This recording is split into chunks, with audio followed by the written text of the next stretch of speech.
नमस्कार, अंजली किचन मध्ये तुमचे खूप खूप स्वागत आहे। आज आपण बनवतोय झणझणीत झटकेबाज, अगदी भाकरी बरोबर चपाती बरोबर खाता येईल अशी किंवा प्रवासात नेता येईल अशी कांद्याची किंवा गडावर जी मिळती बघा, तुम्ही सिंहगडावर जा तर ही चटणी तुम्हाला आवर्जून पाहायला मिळेल, खायला मिळेल। तर ही चटणी आपण आज इथं बनवतोय। तर त्यासाठी आपण बघा इथं 3 कांदे घेतले। तर कांदे आपल्याला बारीक चिरून घ्यायचे। सर्वात आधी कांद्याचं मागचं पुढचं बुडूक कापून टाकायचं आणि छान असा कांदा घ्यायचा। बघा ह्याचे जे म्हणजे कांद्याचे जे लेयर आहेत ते एकदम असे जाड जाड आहेत। म्हणजे जाड जाड जर कांदा असेल तर खायलाही छान लागतो आणि तिखट नसतो विशेष म्हणजे। तर असा कांदा आपण इथे घेतलेला आहे।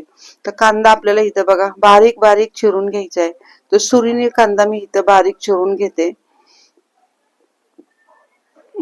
तर एकदम बारीक असा आपल्याला हा कांदा छान चिरून घ्यायचा, म्हणजे जे करून त्याला मसाला व्यवस्थित असा लागला जाईल।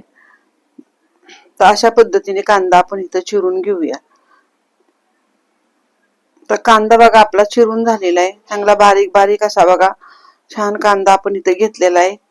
त्यानंतर एक कांदे आपले चिरून झाले तर एका भांड्यात कांदा आपण काढून घेऊया। तर एका जरा थोड्याशा खोलगट भांड्यामध्ये आपण हा कांदा सगळा घेतलेला आहे। अगदी सोपी रेसिपी आहे पण चवीला एकदम भन्नाट लागणारी आहे। तर इथं बघा एका भांड्यात आपण कांदा काढून घेतलेला आहे।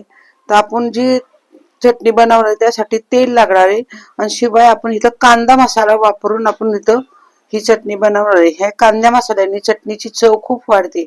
त्यानंतर चवीनुसार मीठ आणि आपल्याला थोडासा असा हिंग लागणार आहे, पाव चमचा। तर सगळ्यात आधी आपण कांदा आहे तो व्यवस्थित इथं मसाला लावून घेऊया। तर इथं बघा मी 3 चमचे कांदा मसाला घेतलेला आहे। तुमच्या तिखट तुमच्या आवडीने घ्या तुम्ही। आणि 1 चमचा इथं लाल बेडगी मिरची वापरलेली आहे मी। त्यानंतर चवीनुसार मीठ घालून घेतलंय। थोडीशी कोथिंबीर होती चिरलेली ती पण टाकून घेतली। कोथिंबीरीमुळे पण चटणीला छान अशी चव येते। तर सर्व मसाला आपण इथं कांद्याला व्यवस्थित असा चमच्याने लावून घेऊया। कांदा चांगला वर खाली करून घ्यायचा, म्हणजे जिथल्या तिथं ह्याला चटणी लागू शकते।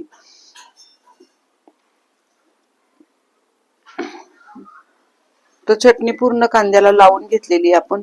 आता इथं बघा एक पळीभर तेल मी तडक्याच्या भांड्यात घालून घेते। तेल चांगलं आपल्याला जरा थोड्या मोठ्या गॅसवर कडकडीत तापून घ्यायचे। भरपूर असा जरा धूर येईपर्यंत तेल तापून घेतलंय। त्यामध्ये बघा कडक तेलातच आपण इथं हिंग घालून घेतलाय, पाव चमचा हिंग थोडा मी जास्त घेतलेला आहे। आणि ह्या कांद्यावर आपल्याला हा तडका द्यायचा। तर कडकडीत तेलाचा तडका ह्या कांद्याच्या चटणीला आपण वरून दिलेला आहे आणि पुन्हा एकदा चटणी छान मिक्स करून घ्यायची।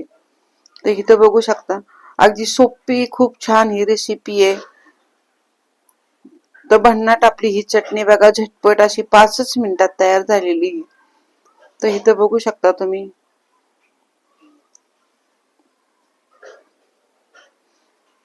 तर चटणी आपली व्यवस्थित मिक्स करून झालेली आहे। तर इथं बघू शकता दिसती ना खूप छान अशी ही चटणी, तुम्ही नक्की करून बघा, चवीला खूप छान लागते।